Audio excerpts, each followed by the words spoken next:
একটি সুন্দর ছোট্ট মোটিভেশন স্টোরি। গল্পটি আপনার চিন্তাভাবনাকে ব্যাপকভাবে মোটিভেট করবে। আপনারা যারা এই গল্পটি শোনেননি তারা অবশ্যই একটু সময় দিয়ে গল্পটি প্লিজ শুনবেন। আপনার কাছে এই ছোট্ট গল্পটি হয়তো খুবই হেল্পফুল হবে। তো চলুন শুরু করা যাক। একদিন এক ব্যক্তি এক সাধুর কাছে গেল এবং তার সমস্যার কথা বলল। সে বলল, সাধু বাবা, আমি জীবনে কখনো খুশি হতে পারলাম না।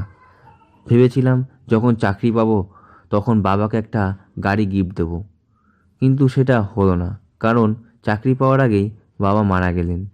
ভেবেছিলাম যখন প্রমোশন পাবো তখন বাচ্চাদের ঘুরতে নিয়ে যাব, কিন্তু প্রমোশনই হলো না। এরকম কিছু কিছু খুশি আছে যেগুলির জন্য আমি ওয়েট করি কিন্তু কখনো পাইনি। আমি ভেবেই পাচ্ছি না যে আমি কি জীবনে কখনো খুশি হতে পারবো। সাধু বাবা তখন সেই ব্যক্তিকে পাশের গার্ডেনে নিয়ে গেল, যেখানে এক লাইনে অনেকগুলি গোলাপ গাছ লাগানো রয়েছে। সাধু বাবা তখন ওই ব্যক্তিকে বললেন, লাইন দিয়ে এই ফুল দেখতে দেখতে যাও এবং সবথেকে সুন্দর ফুলটি তুলে আমার কাছে নিয়ে এসো। কিন্তু হ্যাঁ, একটা কথা মনে রাখবে, একবার যেই ফুল দেখে এগিয়ে চলে যাবে সেখান থেকে আর পিছিয়ে আসা যাবে না, কিন্তু ফুল তোমাকে আনতেই হবে। তখন ওই ব্যক্তি চলা শুরু করলো। ব্যক্তি কিছু বড় ফুল দেখলো, কিছু ছোট ফুল দেখলো। প্রত্যেক ফুলের কাছে গিয়েও তুললো না, ভাবছে ওর থেকেও বড় ও সুন্দর ফুল হয়তো সামনে রয়েছে। এই ভাবতে ভাবতে এক সময় সে একদম শেষ প্রান্তে পৌঁছে গেল এবং সে দেখলো আর শুধুমাত্র কিছু শুকিয়ে যাওয়া ফুল রয়েছে। তো তার মধ্যে থেকেই যেটা একটু ভালো রয়েছে সেই ফুলটা তুলে সাধু বাবার কাছে নিয়ে গেল।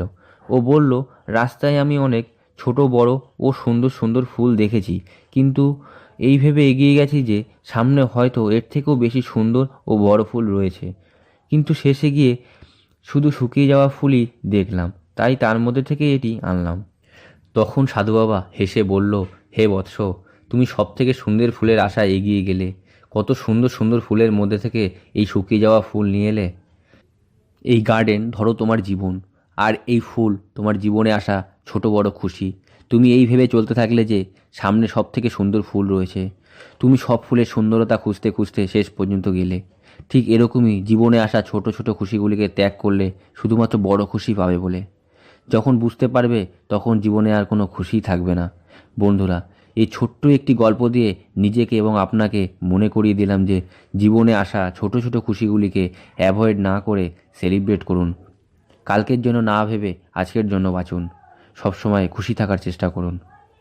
বন্ধুরা, গল্পটি আপনাদের কেমন লাগলো জানাবেন এবং আমার এই চ্যানেলটিকে প্লিজ সাবস্ক্রাইব করে নিন। আমি আরও ভালো ভিডিও আপনাদেরকে শেয়ার করার খুব চেষ্টা করব। ভালো থাকুন, ভালো রাখুন। নমস্কার।